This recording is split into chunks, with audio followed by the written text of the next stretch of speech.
വരുന്ന ഡിസംബർ ജനുവരി മാസങ്ങളിൽ ചങ്ങനാശ്ശേരി അതിരൂപതയ്ക്ക് വേണ്ടി പൗരോഹിത്യമേൽക്കുന്ന മിഷംശാനമാരുടെ ജീവിതത്തിലൂടെ നമ്മൾ യാത്ര ചെയ്യുകയായിരുന്നു. അപ്പോൾ ഇന്ന് നമ്മുടെ മുൻപിൽ ഇരിക്കുന്നത് ഡീക്കൻ ഡാരിൻ തെങ്ങുംപള്ളിലാണ്. അദ്ദേഹത്തിനെ ഈ പ്രത്യേക പ്രോഗ്രാമിലേക്ക് പ്രത്യേകമായിട്ട് സ്വാഗതം ചെയ്യുന്നു. ഡാരിൻ, ഈശോ മിശിഹായ്ക്ക് സ്തുതിയായിരിക്കട്ടെ. ഡാരിൻ പൗരോഹിത്യം സ്വീകരണത്തിനായിട്ട് ഒരുങ്ങുകയാണ്. അപ്പോൾ ഈ ഒരു ഡാരിൻ്റെ ജീവിതത്തെക്കുറിച്ചും വീട്ടിലെ സാഹചര്യങ്ങളെക്കുറിച്ചും എങ്ങനെയാണ് ഈ ഒരു ദൈവവിളിയിലേക്ക് വന്നതിനെക്കുറിച്ചും എന്നൊക്കെ ഡാരിൻ്റെ ഒരു ബയോ ഒന്ന് ഷോർട്ടാക്കി ഒന്ന് പറയാൻ പറ്റുമോ? ദൈവവിളിയുടെ ഒരു ആരംഭം എന്നൊക്കെ പറയുന്നത് ഞങ്ങളുടെ വികാരിയച്ഛനാണ്. അതായത് ഞങ്ങളുടെ പള്ളിയിലെ പ്രത്യേകമായ ദൈവാരാധനയുടെ ഒരു അനുഭവം ഉൾക്കൊണ്ടാണ് എനിക്ക് ദൈവവിളി വളരാൻ പറ്റിയെന്ന് തന്നെ ഞാൻ പുറകോട്ട് ചിന്തിക്കുമ്പോൾ എനിക്ക് അതാണ് ഓർമ്മ വരുന്നത്. പ്രധാനമായിട്ട് ഞങ്ങളുടെ മതാധ്യാപകരൊക്കെ ഒത്തിരി സ്ട്രിക്റ്റ് പിടിക്കാറുണ്ടായിരുന്നു. ഒത്തിരി സ്ട്രിക്റ്റായിരുന്നു. കുർബാനയ്ക്കൊക്കെ കൂടുന്ന കാര്യത്തിലൊക്കെ ഭയങ്കര സ്ട്രിക്റ്റായിരുന്നു. അപ്പം അന്നേരം ചെയ്തിരുന്ന കാര്യം എന്ന് വെച്ചാൽ നമ്മൾ കൈകുപ്പി കുർബാന അർപ്പിക്കണം, ഉറക്കെ പ്രാർത്ഥനകൾ ചെല്ലണം, കുർബാന പുസ്തകം ഉപയോഗിക്കണം. അപ്പം അങ്ങനത്തെ വിവിധ 6ാം ക്ലാസ്സിലൊക്കെ ആണെങ്കിൽ തന്നെ ടീച്ചേഴ്സ് ഇങ്ങനെയൊക്കെ നിർബന്ധം പിടിക്കുകയാണെങ്കിൽ തന്നെയും നമുക്ക് നമ്മുടെ ഉള്ളിൽ ഒരു ആരാധനയുടെ മനോഭാവം രൂപീകരിക്കുകയായിരുന്നു. അങ്ങനെ ഒരു ദൈവാരാധന കൂടുതൽ പങ്കുചേരാനായിട്ട് എനിക്ക് അങ്ങനെ സാധിച്ചിരുന്നു. അങ്ങനെ ഒരു അനുഭവം ഉൾക്കൊള്ളാനായിട്ട് അന്ന് സാധിച്ചിരുന്നു. അന്ന് നമുക്ക് ഇതൊന്നും അറിയത്തില്ല. ഇപ്പം തിരിഞ്ഞു നോക്കുമ്പോഴാണ് അതിൻ്റെ ആ ഒരു മനോഭാവത്തിൻ്റെ വ്യത്യാസങ്ങളൊക്കെ തിരിച്ചറിയാനായിട്ട് ഇപ്പം തിരിഞ്ഞു നോക്കുമ്പോഴാണ് അതൊക്കെ മനസ്സിലാകുന്നത്. പക്ഷെ അന്ന് നമ്മളൊരു സാധാ കുട്ടിയെന്ന പോലെ ആ ഒരു കാര്യങ്ങളിലൊക്കെ വളർന്നു വന്നു. പക്ഷേ എൻ്റെ കുട്ടിക്കാലത്തൊന്നും ഞാൻ ഒരിക്കലും അച്ഛനാകണം എന്നുള്ളൊരു ചിന്തയൊന്നും എനിക്കില്ല. പക്ഷേ ഒരു ഇൻസിഡൻസ് പറയാനുള്ള കാര്യം ഇതാണ്. ഞങ്ങൾ 8ാം ക്ലാസ്സിൽ വെച്ച് ഞാൻ 8ാം ക്ലാസ്സിൽ പഠിച്ചുകൊണ്ടിരുന്നപ്പം ഞങ്ങളുടെ കാറ് വെഞ്ചരിക്കാൻ വേണ്ടി ഞങ്ങളുടെ ഇടവക ദേവാലയത്തിൽ പോയപ്പോൾ അന്ന് വികാരിയച്ഛനായിരുന്ന ലാണിത്തോട്ടച്ഛനാണ്. അപ്പം അച്ഛൻ ഇങ്ങനെ വെഞ്ചരിപ്പിന് ശേഷമൊക്കെ ഇങ്ങനെ പറഞ്ഞു, ഇവനെ അങ്ങ് അച്ഛനാക്കാൻ വിട്ടുകൂടെയെന്ന് ഉള്ള രീതിയിൽ എൻ്റെ പേരൻസിനോടും വല്യപ്പനൊക്കെ ഉണ്ടായിരുന്നു. വല്യപ്പനോടൊക്കെ പറഞ്ഞു. അപ്പം വല്യപ്പനൊക്കെ പറഞ്ഞു, ഇല്ല ഇവൻ ഒറ്റമോനാണെന്നൊക്കെ പറഞ്ഞ് അങ്ങനെ പറഞ്ഞു. പക്ഷേ എനിക്ക് അച്ഛൻ ഈ ഒരു ചോദ്യം ചോദിച്ചപ്പോൾ എൻ്റെ ഉള്ളിൽ ഒരു വലിയ സന്തോഷമുണ്ടായി. ഞാൻ അന്ന് വരെ അനുഭവിച്ചിട്ടില്ല. ഒരു വലിയ സന്തോഷം എനിക്ക് അന്ന് ഫീൽ ചെയ്തു. അപ്പോൾ അങ്ങനെ ഒരു ഫീലിംഗ് അന്നുണ്ടായി. പിന്നീട് ഞാൻ ഇതിനെക്കുറിച്ച് ചിന്തിക്കുന്നില്ല. പിന്നെ 8, 9, 10 അങ്ങനെ ക്ലാസ്സുകളിലൊക്കെ കടന്നുപോയി. പിന്നെ അല്പം കൂടെ പഠനത്തിന് കുറച്ചും കൂടെ ഫോക്കസ് ചെയ്ത് +1, +2 ഒക്കെ പോയി. അപ്പം +1, +2 ഒക്കെ കഴിഞ്ഞ ശേഷം എനിക്ക് വിശുദ്ധ കുർബാന ഞാൻ എല്ലാ ദിവസവും വിശുദ്ധ കുർബാന പങ്കെടുക്കാനൊക്കെ ശ്രമിക്കുമായിരുന്നു. ഇടവകയിലെ മറ്റു വിധ ആക്ടിവിറ്റീസിലൊന്നും വലിയ ഇൻവോൾവ്മെൻ്റ് ഇല്ലായിരുന്നു. ഓൾട്ടർ ബോയ് ഒന്നും അല്ലായിരുന്നു ഞാൻ. പക്ഷേ കുർബാന നല്ല ഭക്തിയോടെ കൂടും, അങ്ങനെ ഉറക്കെ പ്രാർത്ഥനകൾ ചെല്ലും. അങ്ങനെ ഒരു രീതിയിലൊക്കെയാണ് എൻ്റെ സമീപനം. അങ്ങനെ ഒരു സമീപനമായിരുന്നു എനിക്കുണ്ടായിരുന്നത്. അങ്ങനെ +2 കാലഘട്ടം എത്തിയപ്പോൾ എനിക്ക് വീണ്ടും എൻ്റെ ഉള്ളിൽ ഒരു സംശയം തോന്നി, എനിക്ക് ദൈവവിളി ഉണ്ടോ? ആ ഒരു സംശയം തോന്നിയത് കൊണ്ട് എന്തായാലും ഇതിനൊരു ക്ലാരിറ്റി ഉണ്ടാവണമെന്ന് വിചാരിച്ചു. അന്ന് നമ്മൾ പള്ളിയിൽ കോമണായിട്ട് ഈ ദൈവവിളിയുടെ കാര്യത്തിൽ ദൈവവിളി സെമിനാറിനെ കുറിച്ച് ദൈവവിളി ക്യാമ്പിനെ കുറിച്ചുള്ള അനൗൺസ്മെൻറ്റ് നടത്തി. അങ്ങനെ ഞാൻ ദൈവവിളി ക്യാമ്പിന് ഇവിടെ മൈനർ സെമിനാറിലെത്തുന്നു. മൈനർ സെമിനാറിലെത്തിയപ്പോഴും എന്നോട് അച്ഛന്മാരിങ്ങനെ ചോദിക്കുന്നുണ്ട്, അച്ഛനാൻ ആഗ്രഹമുണ്ട്. അപ്പോൾ എൻ്റെ ഉള്ളിൽ നല്ല പ്രചോദനമാണ് ചേരാനായിട്ടുള്ള ആഗ്രഹം. എൻ്റെ ഉള്ളിൽ ഭയങ്കര ആഗ്രഹമാണ്. പക്ഷേ എനിക്ക് അന്ന് ഒത്തിരി നല്ല ചിന്തകളൊക്കെ ഉണ്ടായിരുന്നു. അങ്ങനെ ദൈവം ഉണ്ടോ അങ്ങനത്തെ ഒരു രീതിയിലൊക്കെ ഞാൻ ഒത്തിരി ചിന്തിച്ചിരുന്നു. അപ്പോൾ എനിക്ക് അതിലൊരു ക്ലാരിറ്റി ഇല്ല. എൻ്റെ ഇപ്പം നമ്മളൊക്കെ വിശ്വാസപരമായി നല്ല കുടുംബത്തിൽ ജീവിച്ചുകൊണ്ട് നമുക്ക് തോന്നുന്ന ഒരു വികാരമാണ് ഇപ്പോൾ ഉണ്ടാകുന്നതെന്നുള്ള ധാരണയാണ് എനിക്കന്ന് ഉണ്ടായിരുന്നത്. അപ്പോൾ ഞാൻ എൻ്റെ ഹൃദയത്തിൻ്റെ ശബ്ദം കേൾക്കാതെ ഞാൻ തന്നെ തീരുമാനിച്ചു, ഞാനിപ്പം ചേരുന്നില്ലെന്ന് വിചാരിച്ച് ഞാൻ തിരികെ വീട്ടിലേക്ക് പോയി. വീട്ടിൽ വന്നപ്പോൾ ആ ഒരു സമയത്ത് വീട്ടുകാർ ഒരിക്കലും പ്രതീക്ഷിച്ചില്ല. ഞാൻ ഇങ്ങനെയൊക്കെ ക്യാമ്പിനൊക്കെ പോകുന്ന കാര്യം പോലും അവർക്ക് അക്സെപ്റ്റ് ചെയ്യാൻ പറ്റിയില്ല. അവരിങ്ങനെ ഞാനിപ്പോഴും ഓർക്കും, ഞങ്ങളുടെ ഡൈനിങ് ടേബിളിൻ്റെ ഇങ്ങനെ അറ്റത്തൊക്കെ ഇങ്ങനെ അവരെന്നെ മിഴിച്ച് നോക്കിയിരിക്കും, നീ അച്ഛനാവാൻ വേണ്ടി പോവുകയാണോ, നിനക്ക് എന്ത് കുറവുണ്ട് ഇവിടെ വീട്ടിൽ, അങ്ങനെയൊക്കെ രീതിയിൽ എന്നോട് ചോദിച്ചു. അപ്പോൾ ഞാൻ പറഞ്ഞു, മമ്മി ഞാൻ പോകുന്നില്ല, ഞാൻ തിരിച്ചു വന്നല്ലോ എന്നുള്ള രീതിയിൽ ഞാൻ തിരിച്ചു വന്നു. പിന്നീട് ഞാൻ എൻട്രൻസിന് വേണ്ടിയൊക്കെ പ്രിപ്പയർ ചെയ്യുന്നുണ്ടായിരുന്നു. എഞ്ചിനീയറിങ്ങിന് വേണ്ടിയായിരുന്നു. അപ്പോൾ എഞ്ചിനീയറിങ്ങിന് എൻട്രൻസിന് നല്ല റാങ്ക് കിട്ടി. അങ്ങനെ ഞാൻ തിരുവനന്തപുരം ഗവൺമെൻറ് കോളേജ് CET എന്ന് പറഞ്ഞ കോളേജിൽ ഇങ്ങനെ പ്രവേശിച്ചു. അപ്പോൾ എൻ്റെ ആ ഒരു നിമിഷത്തിൽ എൻ്റെ ഒരു ചിന്തയിലുണ്ടായിരുന്നത് എത്രത്തോളം വിശ്വാസത്തിൽ നിന്ന് അകന്ന് ജീവിക്കാമെന്നുള്ളൊരു ചിന്തയുണ്ടായിരുന്നു. അങ്ങനെ കോളേജ് ലൈഫൊക്കെ ആണല്ലോ, നമുക്ക് അങ്ങനെ അടിച്ചു പൊളിച്ചൊക്കെ ജീവിക്കണം എന്നുള്ളൊരു കാര്യമൊക്കെ ഉണ്ടായിരുന്നു. അങ്ങനെ കോളേജിലേക്ക് ഫസ്റ്റ് ഇയർ ചെല്ലുമ്പോഴും ഫസ്റ്റ് ഇയർ ഞാൻ അവിടുത്തെ റെപ്രസെൻറ്റേറ്റീവായിട്ട് തിരഞ്ഞെടുത്തു. അങ്ങനെ ഒരു ഫസ്റ്റ് ഇയർ ഫുള്ള് ക്ലാസ്സിലെ ആക്ടിവിറ്റീസായിട്ടൊക്കെ പോയി. പിന്നീട് എനിക്ക് അവിടെ ഒരു ഒരു സാഹചര്യം ഒത്തു വന്നതെന്ന് വെച്ചാൽ, ഞാൻ ഒത്തിരി ആഗ്രഹിച്ചത് അവിടുത്തെ മെൻസ് ഹോസ്റ്റലിൽ നിൽക്കാൻ വേണ്ടിയാണ്. പക്ഷേ എൻ്റെ ഒരു കൂട്ടുകാരൻ എനിക്ക് നല്ല ഗൈഡൻസ് ഒക്കെ തന്നു. അവൻ പറഞ്ഞു നമുക്ക് നമ്മുടെ ചങ്ങനാശ്ശേരി അതിരൂപതയിൽ MCBSകാർ നടത്തുന്ന ഒരു ഹോസ്റ്റലുണ്ട്, അവിടെ ചില ഹൗസ് എന്ന് പറഞ്ഞ ഹോസ്റ്റലിൽ ഇങ്ങനെ താമസിക്കാനിടയായി.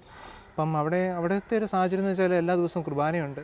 അങ്ങനെ ഒരു ജീവിതം വീണ്ടും എനിക്ക് കുർബാനയിലേക്ക് ബന്ധപ്പെടുത്തി, അങ്ങനെ കുർബാനയിൽ തുടർന്നും കുർബാന പങ്കുകൊള്ളാനൊക്കെ ഒരു അവസരം ആ ഒരു ഹോസ്റ്റലിൽ നിൽക്കുന്ന വഴി എനിക്കുണ്ടായി. അങ്ങനെ ഇപ്പം വീണ്ടും എനിക്ക് ദൈവമായിട്ടുള്ള ഒന്നുകൂടെ റീകണക്റ്റ് ആയി. ഞാൻ വീണ്ടും ആ ഒരു വിശ്വാസ ജീവിതം എനിക്ക് വീണ്ടും തുടർച്ച കിട്ടി. അപ്പം അങ്ങനെ തുടർന്ന് പോകുന്നു. അങ്ങനെ അവിടെ ജീസസ് യൂത്ത് എന്ന് പറഞ്ഞൊരു കൂട്ടായ്മ ഉണ്ടായിരുന്നു. അങ്ങനെ പയ്യെ ജീസസ് യൂത്ത് കൂട്ടായ്മയിലേക്ക് പോയി. അങ്ങനെ ഫസ്റ്റ് ഇയർ ജീസസ് യൂത്തിൻ്റെ ഒരു എൻജിനീയേഴ്സിന് വേണ്ടിയും അതുപോലെ മെഡിക്കൽ സ്റ്റുഡൻസിന് വേണ്ടിയുള്ള ഒരു പരിപാടി ഉണ്ടായിരുന്നു. പ്രൊഫിക്കസ് എന്നാണ് ആ പ്രോഗ്രാമിൻ്റെ പേര് പറയുന്നത്. ഇന്നും ഉണ്ട് ആ പ്രോഗ്രാം. അപ്പം അങ്ങനെ ആ ഒരു പരിപാടിക്ക് പോയപ്പം ഞാൻ എൻ്റെ ഉള്ളിലുള്ള ചോദ്യം ഇതായിരുന്നു: കർത്താവേ, നീ എക്സിസ്റ്റ് ചെയ്യുന്നുണ്ട്, നിൻ്റെ സാന്നിധ്യം സത്യമാണോ എന്നുള്ളൊരു കാര്യമാണ് എൻ്റെ പരിശോധന വിഷയം. ഞാൻ ആ ധ്യാനത്തിൽ സമർപ്പിച്ച ഈ കാര്യമാണ്. നീ തീർച്ചയായും ഉണ്ടെങ്കിൽ എനിക്കൊന്ന് വെളിപ്പെടുത്തി തരണം എന്നുള്ള രീതിയിലാണ് ഞാൻ ആ ധ്യാനത്തിൽ പങ്കെടുത്തത്. ആ ധ്യാനത്തിൻ്റെ ടോക്കുകളൊക്കെ കേട്ടു. പക്ഷേ എനിക്ക് ഒരു കൗൺസിലിംഗ് കിട്ടിയപ്പോഴാണ് വേറൊരു എക്സ്പീരിയൻസ്. അതായത് ഒരു ഗിഫ്റ്റഡ് കൗൺസിലറായിരുന്നു അന്ന് ഉണ്ടായിരുന്നത്. അപ്പം പുള്ളിക്കാരി നമ്മളുടെ കുറേ കാര്യങ്ങളൊക്കെ നമ്മുടെ ജീവിതവുമായി ബന്ധപ്പെട്ട പല കാര്യങ്ങളൊക്കെ ഇങ്ങനെ പറഞ്ഞു. ഓക്കെ, അതെല്ലാം കറക്റ്റായിട്ടുള്ള കാര്യങ്ങളാണ്. അങ്ങനെ കഴിയുന്നത്. അപ്പം ഞാൻ കൗൺസിലിംഗ് എൻഡ് ചെയ്തപ്പോൾ ഞാൻ ഈശോയോട് ചോദിച്ചു, ഈശോയെ, എനിക്ക് ദൈവവിളിയെക്കുറിച്ചൊരു കൺവിക്ഷൻ തരണം, അതിനെക്കുറിച്ചൊരു തിരിച്ചറിവ് തരണമെന്ന്, ഒരു ബോധ്യം, അത് കൃത്യമാണോ അതിനൊന്ന് വെളിപ്പെടുത്തൽ നടത്തണമെന്ന് ഞാൻ ആ ഒരു മൊമെൻറ്റിൽ ഉള്ളിൽ ആഗ്രഹിച്ചു. ഉടനെ തന്നെ കൗൺസിലർ പെട്ടെന്ന് ഇങ്ങനെ ഒരു കാര്യം, കർത്താവ് ഇങ്ങനെ ഈ ഒരു ദൈവവിളിയെക്കുറിച്ച് കർത്താവിനൊരു ആഗ്രഹം ഉണ്ടെന്ന് എന്നോട് കൗൺസിലർ തിരിച്ചു പറയാം. അപ്പം എനിക്ക് ഭയങ്കര സന്തോഷമായി. കർത്താവ് എൻ്റെ ഉൾചിന്തകളെപ്പോലും തിരിച്ചറിയുന്നു. ആ ഒരു കാര്യങ്ങളൊക്കെ കൗൺസിലിങ്ങിലൂടെ എനിക്കൊരു അനുഭവം ഉണ്ടായി. അങ്ങനെ വീണ്ടും ഞാൻ ആ ധ്യാനത്തിന് ഒരു പ്രോമിസ് എടുക്കുവാണ്. ദൈവമേ, ഞാൻ എൻ്റെ ജീവിതം നിനക്ക് പൂർണ്ണമായി സമർപ്പിക്കുന്നു എന്നുള്ളൊരു പ്രോമിസ് ഞാൻ നടത്തി. ഇത് എൻ്റെ ഫസ്റ്റ് ഇയർ അവസാനമാണെന്നാണ്, എഞ്ചിനീയറിംഗ് ഫസ്റ്റ് ഇയർ പഠിക്കുമ്പോഴാണ് ഞാൻ ഈ തീരുമാനം എടുക്കുന്നത്.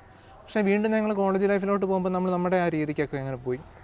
എന്നാലും ജീസസ് യൂത്തിലുള്ളതുകൊണ്ട് അങ്ങനെ ഒരു കോമൺ ഷെയറിങ്ങും പ്രെയർ ഗ്രൂപ്പൊക്കെ കിട്ടിയിരുന്നു. അങ്ങനെ ഒരു അനുഭവത്തിൽ തന്നെ അങ്ങനെ ഒരു കൂട്ടായ്മ ഉണ്ടായിരുന്നു. അതൊരു വലിയ സഹായമായിരുന്നു. പക്ഷേ വീണ്ടും സെക്കൻഡ് ഇയർ കഴിഞ്ഞ്, തേർഡ് ഇയർ കഴിഞ്ഞ്, ഫോർത്ത് ഇയർ അവസാനമായപ്പം എനിക്കൊരു എഞ്ചിനീയർ എനിക്ക് ലൈഫിലോട്ട് വീണ്ടും പോകാനായിട്ട് എനിക്കൊരു ആത്മാവിലൊരു തൃപ്തി തോന്നുന്നില്ല. എനിക്കെന്തോ ഒരു കുറവ് ഫീൽ ചെയ്യുന്നു.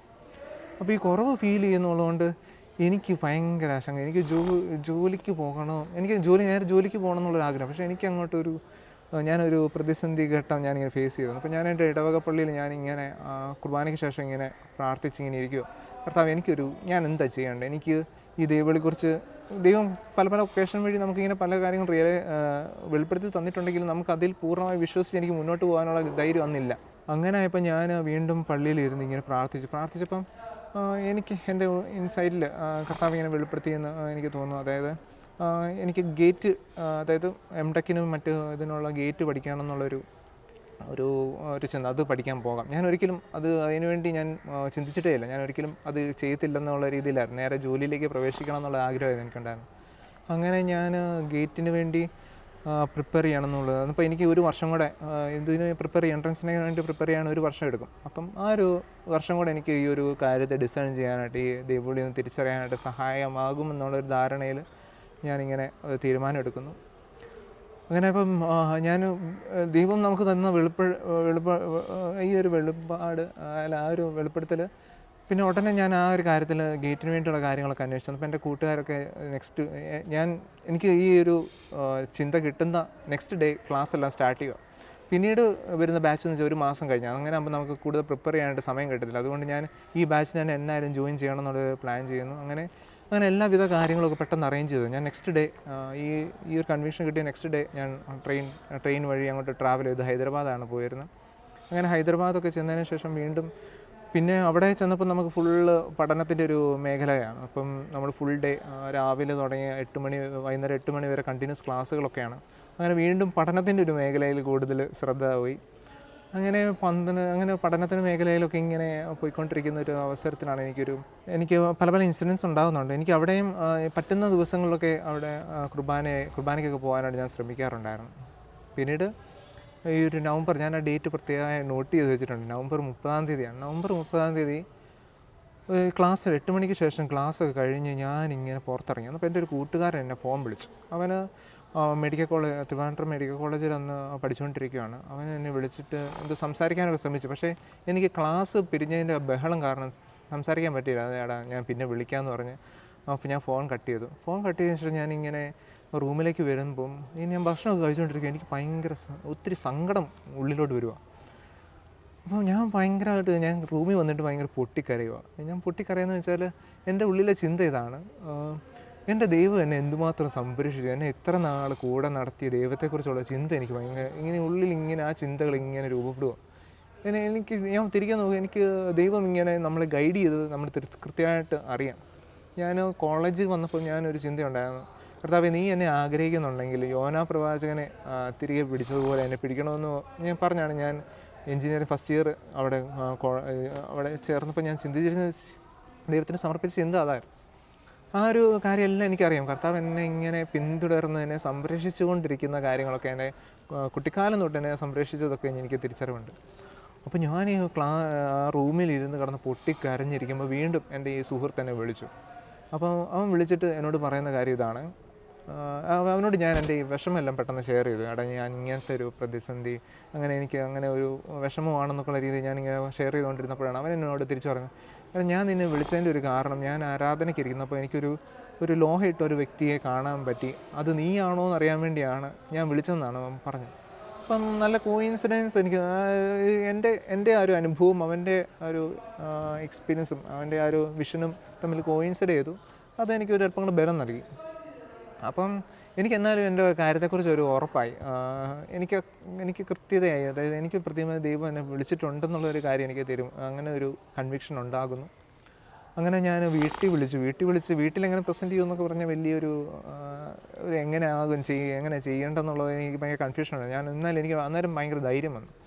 ഈ ഒരു കാര്യം കഴിഞ്ഞാൽ ഞാൻ പെട്ടെന്ന് വീട്ടിൽ വിളിച്ചു. വീട്ടുകാരൊക്കെ എന്തൊക്കെയോ തിരക്കിലായിരുന്നു ആ ദിവസം. അപ്പോൾ ഞാൻ പെട്ടെന്ന് ഫോൺ വെച്ചു. പിന്നീട് അടുത്ത ദിവസമാണ് വീട്ടുകാരിങ്ങനെ ഇത് സീരിയസ് ആയിട്ട് നീ പറഞ്ഞാണോ എന്നുള്ള രീതിയിലൊക്കെ ഇങ്ങനെ ചോദിക്കുന്നു. അപ്പോൾ എനിക്ക് അന്നേരം പിന്നെ നമുക്ക് ഒരു ധൈര്യം കിട്ടി, ഈ കാര്യത്തെക്കുറിച്ച് മുന്നോട്ടുള്ള കാര്യങ്ങൾ പ്രൊസീഡ് ചെയ്യാനായിട്ടുള്ള ധൈര്യം കിട്ടി. അങ്ങനെ വീട്ടുകാരോട് പറഞ്ഞു ഇങ്ങനെയാണ് എന്നുള്ള രീതിയിലൊക്കെ പറയുന്നു. പിന്നീട് അവിടുത്തെ കോഴ്സെല്ലാം കഴിഞ്ഞ് ഡിസംബർ 20-ന് ഇവിടെ നാട്ടിലെത്തിയപ്പം എൻ്റെ ഉള്ളിലുള്ളൊരു തീരുമാനം ഇതായിരുന്നു, എന്നായാലും ഞാൻ ഈ ഒരു കാര്യത്തിന് ദൈവവിളിക്ക് ഒന്നും കൂടെ ഒരു പടിയും കൂടെ എന്തെങ്കിലും ചെയ്തിട്ടേ ഇതിന് പിൻവാങ്ങുന്നത്. കാരണം പഠനവും ഗേറ്റും എൻട്രൻസും ഒക്കെ ഉണ്ട്, അതിനും പ്രിപ്പയർ ചെയ്യുന്നുണ്ട്. അപ്പം എന്തെങ്കിലും ചെയ്യണം. കാരണം ഞാൻ ഒത്തിരി അവസരങ്ങളിൽ പിന്നീടാവട്ടെ എന്ന് മാറ്റി വെച്ചിരുന്നു ദൈവവിളിയെ. അങ്ങനെ ഞാൻ വന്ന ഉടനെ ഇവിടുത്തെ ഞങ്ങളുടെ മൈനർ സെമിനാരി റക്ടറച്ചനെ വിളിച്ച് പറഞ്ഞു, അച്ഛാ എനിക്കൊരു ആഗ്രഹമുണ്ട് എന്നുള്ള രീതിയാണ്. അപ്പം അച്ഛൻ പറഞ്ഞു, നീ മൈനർ സെമിനാരി വന്ന് നോക്ക്. അങ്ങനെയൊക്കെ പറഞ്ഞു.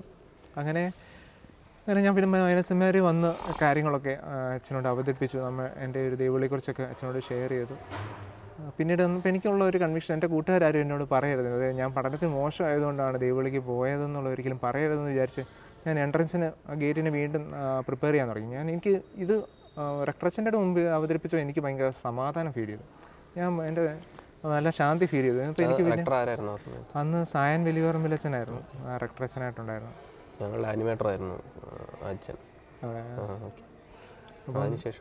അതിന് ശേഷം അപ്പം നല്ല കൂളായി. പിന്നെ എൻ്റെ പഠനത്തിലാണ് മൊത്തം എൻ്റെ ഫോക്കസ്. നല്ല മാർക്ക് മേടിക്കണം എന്നുള്ള ആരും. മാർക്ക് മേടിക്കാൻ വന്നപ്പോൾ പിന്നെ ഫെബ്രുവരിയിലാണ് എക്സാം വന്നത്. ഫെബ്രുവരിയിൽ എക്സാമൊക്കെ നല്ല രീതിയിൽ അറ്റൻഡ് ചെയ്യാൻ പറ്റി. ദൈവം അനുകരിച്ച് കുഴപ്പമില്ലാത്ത റാങ്കൊക്കെ കിട്ടി.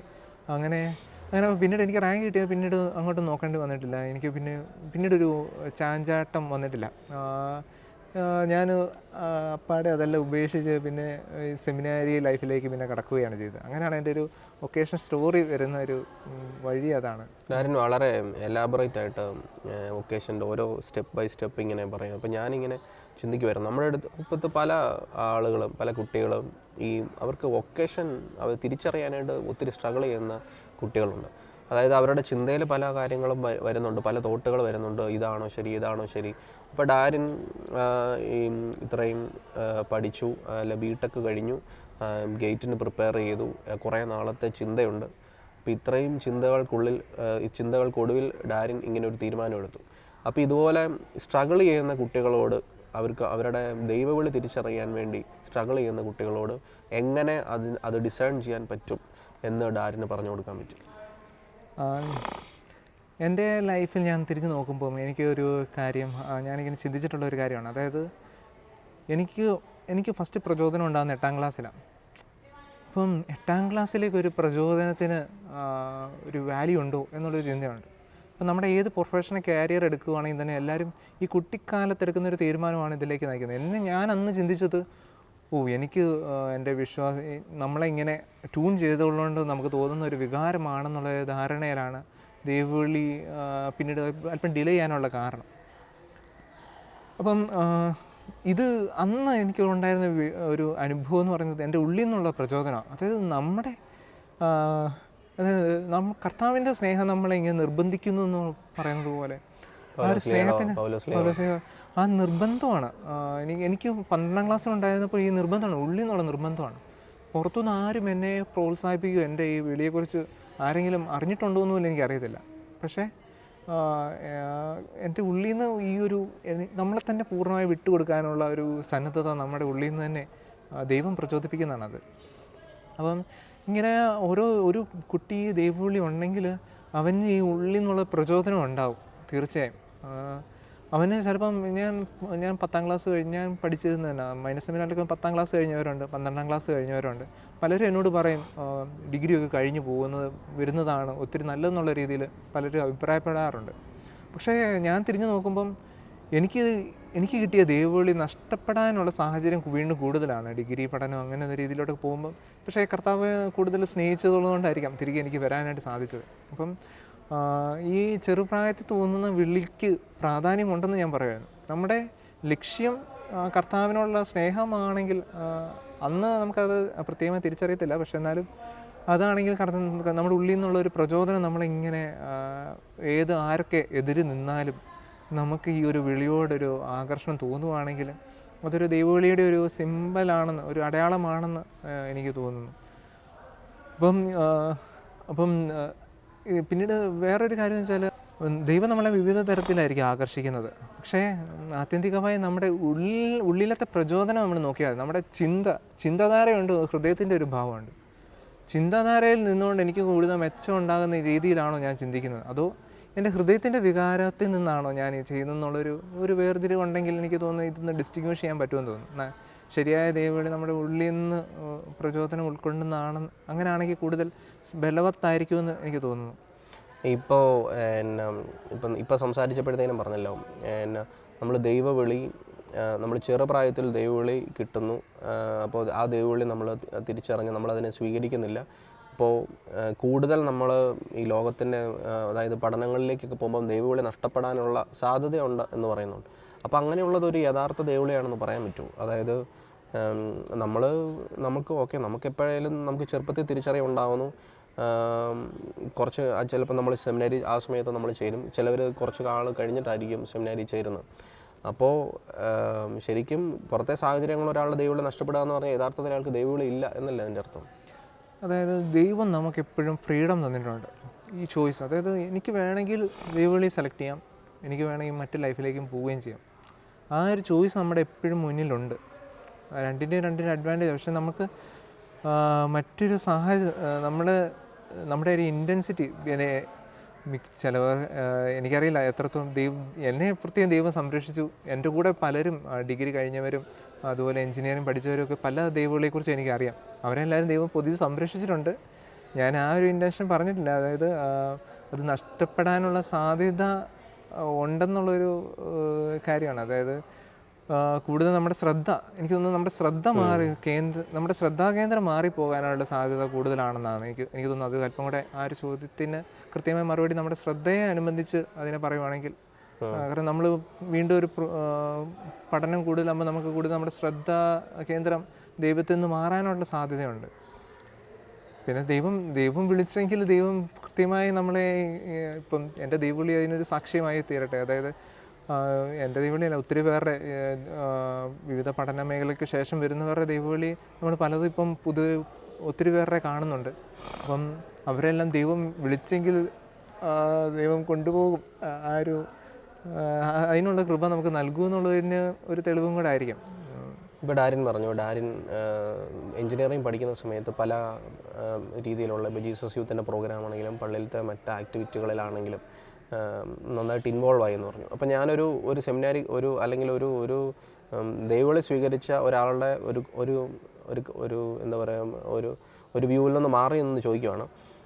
ഒരു സാധാരണക്കാരനെ സംബന്ധിച്ചിടത്തോളം ഇത്തരത്തിലുള്ള സ്പിരിച്വൽ ആക്ടിവിറ്റീസ്, അതായത് കുടുംബ പ്രാർത്ഥന, പള്ളിയിലെ കാര്യങ്ങൾ, പ്രാർത്ഥനകൾ, സൺഡേ സ്കൂള്, പ്രത്യേകിച്ച് ഇപ്പം ഈ സൺഡേ സ്കൂളിലൊക്കെ വേണമെങ്കിൽ പോയാൽ മതി എന്നുള്ള ഒരു ചിന്തയാണ് നമ്മുടെ പിള്ളേർക്ക് കുറേയൊക്കെ അങ്ങനെ കടന്നു വരുന്നുണ്ട്. സൺഡേ സ്കൂൾ എന്തിനാണ് ഞങ്ങൾക്ക് പലരും വന്ന് ചോദിച്ചിട്ടുണ്ട്, സൺഡേ സ്കൂളിൽ +2 പാസ്സായില്ലെങ്കിൽ ഞങ്ങളെ കല്യാണം കഴിപ്പിക്കുമോ എന്നൊക്കെ നമ്മളങ്ങനെ കുറേ കാര്യങ്ങൾ അങ്ങനെ പറഞ്ഞു വെച്ചിട്ടുണ്ട്. അപ്പോൾ ഇത്തരത്തിലുള്ള നമ്മുടെ സ്പിരിച്വൽ ആക്ടിവിറ്റീസ്, നമ്മൾ ഇതുവരെ ചെയ്തുകൊണ്ടിരിക്കുന്ന നമ്മുടെ പാരമ്പര്യങ്ങൾ നമ്മളെ വിശ്വാസത്തിൽ ആഴപ്പെടാൻ എങ്ങനെയൊക്കെയാണ് സഹായിക്കുന്നത്? അതായത് സഭയ്ക്ക് ഒത്തിരി റിസോഴ്സസ് ഉണ്ട്. പല പല സംഘടനകൾ അതിൻ്റെ ഒരു ഭാഗമാണ്. ഇപ്പം എന്നെ സംബന്ധിച്ച് എൻ്റെ സൺഡേ സ്കൂൾ ലൈഫ് എന്ന് പറയുന്നത് എനിക്ക് ആ കുഞ്ഞിലെ കിട്ടിയ ഒരു ഫോർമേഷനെ ഒത്തിരി കുർബാനയോട് ബന്ധപ്പെടുത്തി ജീവിക്കാനായിട്ട് അങ്ങനത്തെ ഒരു അനുഭവം നൽകാനായിട്ട് എനിക്കത് സഹായമായി. ഞാൻ മറ്റുള്ളവരുടെ ജീവിതത്തിൽ കാണുമ്പോൾ അവർക്ക് വിവിധ സംഘടനകൾ മൂലം മിഷലിംഗ് വഴി ഒത്തിരി പ്രചോദനം ലഭിച്ചവരുണ്ട്. അങ്ങനെ ഈ സംഘടനകളെല്ലാം പരിശുദ്ധാത്മാവിൻ്റെ ഒരു പ്രവർത്തനം തന്നെയാണ്. ഇപ്പം ജീസസ് യൂത്തിലോട്ട് വന്നപ്പോഴും അവിടെ വീണ്ടും വേറെ രീതിയിൽ യൂത്തിനെയൊക്കെ ഒത്തിരി ആകർഷിക്കുന്ന രീതിയിലൊക്കെ ഒരു ലൈഫ് സ്റ്റൈലൊക്കെ കാണാനായിട്ട് ഇടയായി. അപ്പം പരിശുദ്ധാത്മാവ് പല പല മാർഗങ്ങളാണ് അവലംബിക്കുന്നത്, ഓരോരുത്തരെയും തേടി പോകാനായിട്ട് ഉപയോഗിക്കുന്നത്. ഇപ്പം നമ്മളിപ്പം നമ്മുടെ ഒരു സൺഡേ സ്കൂളിൽ ഒരു കുട്ടി വലിയ ആക്റ്റീവായാലൊന്നും നമ്മൾ അതിനെക്കുറിച്ച് പേടിക്കരുത്. നമ്മൾ അതിനെക്കുറിച്ച് വലിയ ഉത്കണ്ഠ നമുക്ക് ദൈവം സഹായിച്ച് നമ്മുടെ സഭയ്ക്ക് വിവിധമായ സംഘടനകളുണ്ട്. വേറെ ഏതെങ്കിലും തരത്തിൽ ഈ ഒരു വ്യക്തിക്ക് വേണ്ടി പ്രത്യേകമായി പ്രാർത്ഥിക്കാനായിട്ട് നമുക്ക് സാധിക്കണം, വ്യക്തിയെ നേടാനായിട്ട്. അങ്ങനെ പ്രാർത്ഥിക്കുകയാണെങ്കിൽ ഇദ്ദേഹം വേറെ ഏതെങ്കിലുമൊക്കെ വഴിയിലൂടെ എല്ലാ സംഘടനകളും പ്രധാനമായ ലക്ഷ്യം ഒന്നാണ്, വിശുദ്ധ കുർബാനയിലേക്ക് നയിക്കുക എന്നുള്ളത്. അപ്പം ഈ വിശുദ്ധ കുർബാനയിലേക്ക് നയിക്കപ്പെടുന്നുണ്ടോ? ഇപ്പോൾ സൺഡേ സ്കൂളിൽ അലമ്പുള്ള ഒരു വ്യക്തിയെ നമ്മൾ അലമ്പ് മാത്രമല്ല കാണുക, അവന് വിശുദ്ധ കുർബാനയായിട്ടുള്ള ബന്ധത്തിൽ വളരാനായിട്ട് നമ്മളെ സഹായിക്കുന്നുണ്ടോ എന്ന് മാത്രം നമ്മൾ പരിശോധിച്ചാൽ മതി. അങ്ങനെ വിശുദ്ധ കുർബാനയായിട്ട് ബന്ധപ്പെടുത്തി ഒരാൾ ജീവിതം നയിക്കുകയാണ്, പിന്നെ അവനെ നോക്കുകയും വേണ്ട. അവൻ്റെ ഊർജ്ജം കണ്ടെത്തിക്കോളും വിശുദ്ധ കുർബാന തന്നെ. അവൻ അതിന് തേടിപ്പോയിക്കോളും. ലോകത്തിൻ്റെ ഏത് ഭാഗങ്ങളിലാണെങ്കിലും തേടിപ്പോകും. കാരണം ഞങ്ങൾ കോളേജിലൊക്കെ പഠിച്ചുകൊണ്ടിരുന്നപ്പം രാവിലെ ഒന്നും കുർബാനയ്ക്ക് പോകാൻ പറ്റിയില്ലെങ്കിലും ഞങ്ങൾ വൈകുന്നേരം 2 ബസ്സൊക്കെ കയറി കുർബാനയ്ക്ക് പോകുന്ന സാഹചര്യങ്ങളൊക്കെ ഉണ്ടായിട്ടുണ്ട്. അപ്പം നമ്മുടെ ഉള്ളിലങ്ങനെ നിർബന്ധിക്കുവാണ്. നമ്മൾ പല ഭക്തപ്രകടനങ്ങളിൽ തുടങ്ങി, പക്ഷേ അത് വീണ്ടും ഒരു ആത്മീയ ബന്ധമായിട്ട് ദൈവമായിട്ട് സ്ഥാപിക്കുകയാണ് നമ്മൾ. ഓരോ സംഘടനകൾ മൂലം ഇപ്പം സൺഡേ സ്കൂളും എല്ലാം നമുക്ക് ഉപകാരമായി തീരുന്നതെന്ന് വെച്ചാൽ ഈ ദൈവമായുള്ള ആത്മബന്ധം പഠിക്കാൻ വേണ്ടിയാണ്. അപ്പം അതിൻ്റെ ലക്ഷ്യം മാത്രം നമ്മൾ നോക്കിയാൽ മതി. അതെങ്ങനെ ഈ കുട്ടി സൺഡേ സ്കൂളിൽ ഒത്തിരി അച്ചടക്കത്തോടെ ഇരുന്നു എന്നുള്ളതല്ല, പക്ഷേ സൺഡേ സ്കൂളിൻ്റെ യഥാർത്ഥമായ ലക്ഷ്യം, അല്ലെങ്കിൽ ഓരോ സംഘടനകളുടെ യഥാർത്ഥമായ ലക്ഷ്യം ഈശോയോട് അടുപ്പിക്കുകയാണ്. ആ ലക്ഷ്യം സാധിക്കുന്നുണ്ടോ? ഓക്കെ, അങ്ങനെ ഒരു രീതിയിൽ ഇപ്പം ഇങ്ങനെ സൺഡേ സ്കൂളിൽ പോകേണ്ട ആവശ്യമുണ്ടോ എന്നുള്ളൊരു ആ ഒരു ചോദ്യമല്ല അവിടെ. ഈശോയായിട്ട് ബന്ധം സ്ഥാപിക്കേണ്ട ആവശ്യമില്ലേ എന്നുള്ളൊരു ചോദ്യമായിട്ട് അതിനെ മാറ്റുവാണെങ്കിൽ നമുക്ക് കൂടുതൽ എഫക്റ്റീവായിട്ട് ആ ഒരു കാര്യം കമ്മ്യൂണിക്കേറ്റ് ചെയ്യാൻ പറ്റും. നമ്മളിപ്പോൾ ഡാരിൻ്റെ വൊക്കേഷനെ കുറിച്ച് പറഞ്ഞു. ഇപ്പം നമ്മൾ സംസാരിച്ചത് കുട്ടികളുടെ വിശ്വാസ പരിശീലനത്തെക്കുറിച്ചാണ്. അപ്പോൾ അതെങ്ങനെയാണ് ഈ സ്പിരിച്വൽ ആക്ടിവിറ്റീസ് അവരെ സഹായിക്കുന്നതിനെക്കുറിച്ചാണ്. അപ്പോൾ ഇപ്പോൾ പലരുടെ ഒരു ചിന്തയാണ്, ദൈവത്തെ സ്നേഹിക്കുന്നു, ദൈവത്തിൽ വിശ്വസിക്കുന്നു, ഇതിനെല്ലാം ഒരു മതത്തിൻ്റെ ഫ്രെയിം ആവശ്യമുണ്ടോ? എന്തിനാണ് ഒരു മതം ദൈവത്തെ സ്നേഹിക്കാനായിട്ട് ഒരു മതത്തിൻ്റെ ആവശ്യമുണ്ടോ? മതത്തിനപ്പുറത്ത് വേണമെങ്കിൽ എനിക്ക് ദൈവത്തെ സ്നേഹിച്ചാൽ പോരെ, അതിന് ഞാനൊരു മതത്തിൻ്റെ ഒരു ചട്ടക്കൂടിൽ നിൽക്കേണ്ട ആവശ്യമുണ്ടോ? അപ്പോൾ അങ്ങനെ ഒരു ചോദ്യത്തിന് എന്തായിരിക്കും മറുപടി? ഇത് നമ്മൾ പൊതുവേ എപ്പോഴും കേൾക്കുന്നൊരു ചോദ്യമാണ്, ഞാൻ ഇന്ന മതത്തിൽ ജനിച്ചു വീണതുകൊണ്ടാണ് ഞാനിങ്ങനെ പോകുന്നതെന്നുള്ളൊരു ചിന്ത പലർക്കും ഉണ്ട്. ചിലപ്പം നമ്മൾ ആ ഒരു തരത്തിലാണ് വളർന്നു വന്നിരിക്കുന്നത്. എനിക്കൊന്നും മതത്തെക്കുറിച്ച് എഗെയിൻസ്റ്റ് ആയിട്ട് ചിന്തിക്കുന്നവരുടെ ഒരു മെയിൻ പ്രശ്നം എന്ന് വെച്ചാൽ മതം മനുഷ്യനെ സെപ്പറേറ്റ് ചെയ്യുന്നുള്ളൊരു ചിന്തയാണ്. മെയിൻലി മനുഷ്യൻ്റെ ഉള്ളിൽ മതത്തിനെതിരായിട്ട് ചിന്തിക്കാനുള്ള ഒരു പ്രേരണ നൽകുന്നത് ഈ ഒരു മതം എല്ലാവരെയും സെപ്പറേറ്റ് ചെയ്യുന്നു എന്നുള്ളൊരു ചിന്തയുണ്ടെന്ന് തോന്നുന്നു. ആ ഒരു ചിന്തയുടെ ബേസിസിലാണ്. പക്ഷേ മതത്തിൻ്റെ മെയിൻ ഉത്തരവാദിത്വം തന്നെ, മതത്തിൻ്റെ മെയിൻ ലക്ഷ്യം എന്ന് വെച്ചാൽ ദൈവത്തെ കാണിച്ച് തരുക എന്നുള്ളതാണ്. തിയോളജിക്ക് പഠിക്കുമ്പം 2 കാര്യങ്ങൾ പറയും, നാച്ചുറൽ റിലീജിയനും റിവീൽഡ് റിലീജിയനും. ഇത് നമ്മുടെ ക്രിസ്ത്യാനിറ്റി എന്ന് പറയുമ്പോൾ അതൊരു വെളിപ്പെടുത്തപ്പെട്ട മതമാണ്. അപ്പം ദൈവം തന്നെ സ്വയം ഇതിലൂടെ വെളിപ്പെടുത്തി എന്നുള്ളതാണ് പഠിക്കുന്ന കാര്യം. പിന്നെ എൻ്റെ ഒരു ഇതെന്ന് വെച്ചാൽ ഞാൻ എൻ്റെ അനുഭവത്തിൽ നിന്നാണ് ഈശോയെ വീണ്ടും തിരിച്ചറിയുന്നത്. അപ്പം